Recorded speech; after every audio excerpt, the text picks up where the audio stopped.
Halo, assalamualaikum warahmatullahi wabarakatuh. Berjumpa lagi di channel Winta House, channelnya pendidikan.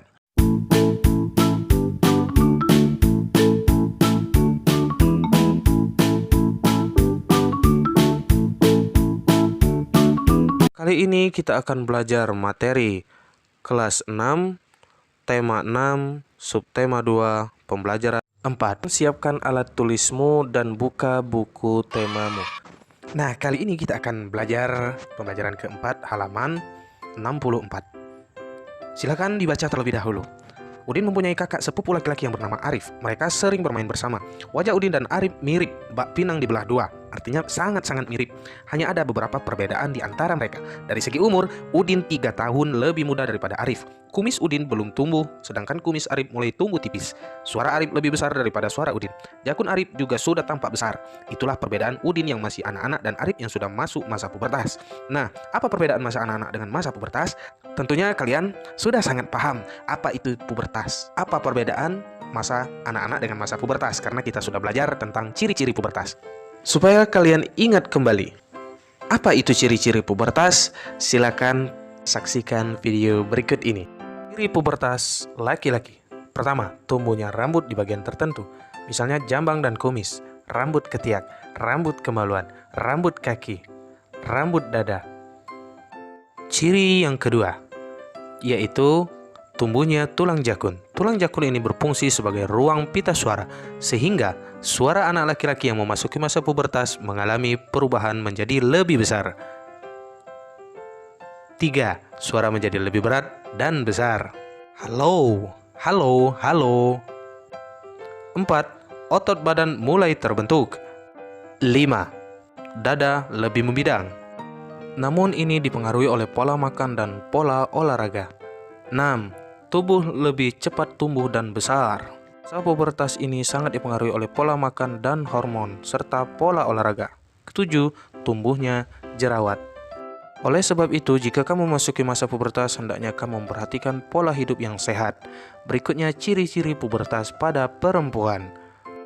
Ada sedikit persamaan terhadap pubertas pada laki-laki dan perempuan, dan tentunya ada perbedaannya juga. Pertama, tumbuhnya rambut di bagian tertentu, seperti rambut ketiak, rambut kemaluan. Ada juga sebagian perempuan yang memiliki rambut pada kumis dan kaki. Yang kedua, suara lebih nyaring dan merdu. 3. Terkadang tumbuh jerawat.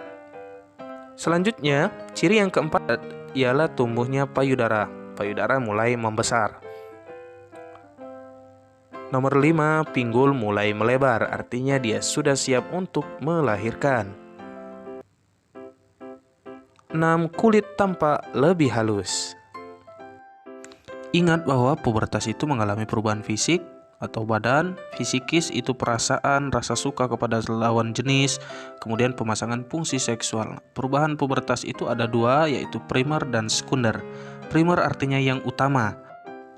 Ciri utama seseorang itu sudah mengalami pubertas yaitu untuk laki-laki adalah mengalami mimpi basah. Nah, mimpi basah ini tidak diketahui oleh orang lain kecuali kalian sendiri yang bercerita kepada orang. Jadi disebut dengan perubahan primer. Kemudian organ reproduksi sudah mampu menghasilkan sperma atau air mani. Nah, ini menunjukkan di dalam Islam itu dikenal dengan masa akil baligh. Artinya kalian sudah punya kewajiban masing-masing dan menanggung dosa sendiri. Nah, perubahan primer pada perempuan yaitu mengalami yang namanya haid atau menstruasi. Nah, menstruasi ini siklus bulanan yang terjadi secara alami. Tidak perlu takut ataupun khawatir, silakan kalian konsultasi dengan ibumu atau dengan kakak perempuanmu mengenai haid atau menstruasi ini.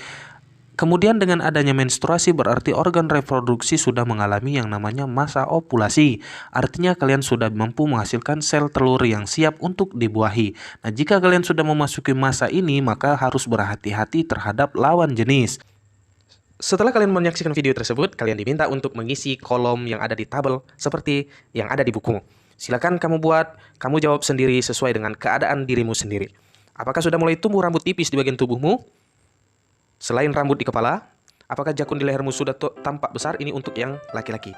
Dan seterusnya, dan ini untuk yang perempuan. Nah, silakan dicentang jika sudah, centang sudah, jika belum, centang belum. Kemudian di akhir kesimpulan, jika kamu sudah memenuhi ciri-ciri pubertas, maka kesimpulannya adalah saya sudah memasuki masa pubertas menuju dewasa. Jika belum, saya belum memasuki masa pubertas dan masih masa kanak-kanak. Oke, untuk tabel Pak rasa sudah jelas. Arif dan Udin terkesima menonton sebuah tarian di televisi. Mereka tertarik dengan gerakan penari kelana topeng memakai topeng meskipun wajah ditutupi topeng, penari tetap lincah bergerak. Terkesima maksudnya terpukau. Wow. Oke. Nah, tari kelana topeng. Supaya lebih jelas, lebih real, kalian lebih mengetahui bagaimana bentuk tari kelana, silakan saksikan video berikut ini.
Wow, tadi kalian sudah menonton video tari kelana topeng.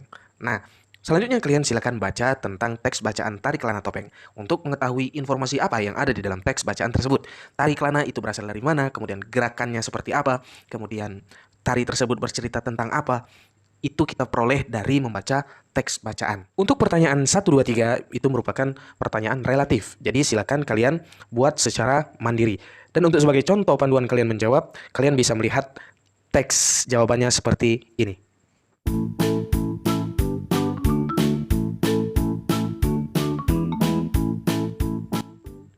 Ya, berikutnya kita diminta untuk mengamati gambar praktek gerakan tari kreasi. Bentuk tunggal artinya tari ini bukan tari daerah dan dilakukan oleh satu orang. Langkah yang pertama melangkah maju, kepala menengok mengikuti langkah kaki. Ini bisa kalian praktekkan sesuai dengan petunjuk yang ada di bukumu. Dengan melakukan gerakan 8 kali 2 hitungan. Kemudian gerakan kedua mengangkat kaki kanan diangkat lalu ditapakkan. Seperti yang ada di gambar.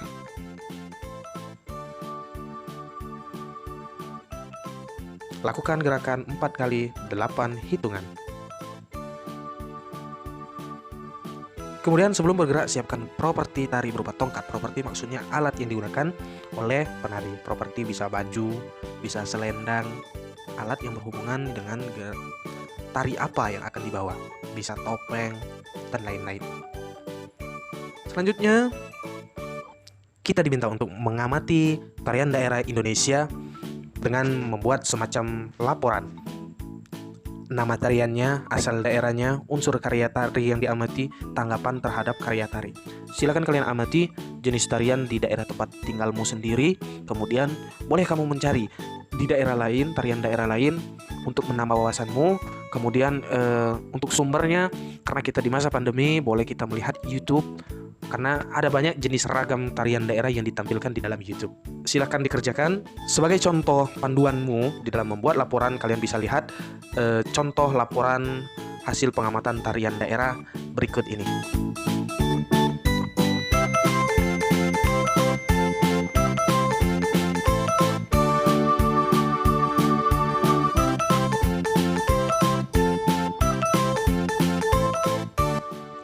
Oke, baik, terima kasih telah mengikuti pembelajaran kali ini. Jangan lupa untuk terus belajar dimanapun kalian berada. Mudah-mudahan informasi yang diberikan melalui channel ini dapat bermanfaat. Jangan lupa silakan like, comment, dan share. Tentunya subscribe terlebih dahulu untuk mendapatkan informasi video pembelajaran terbaru. Terima kasih. Wassalamualaikum warahmatullahi wabarakatuh.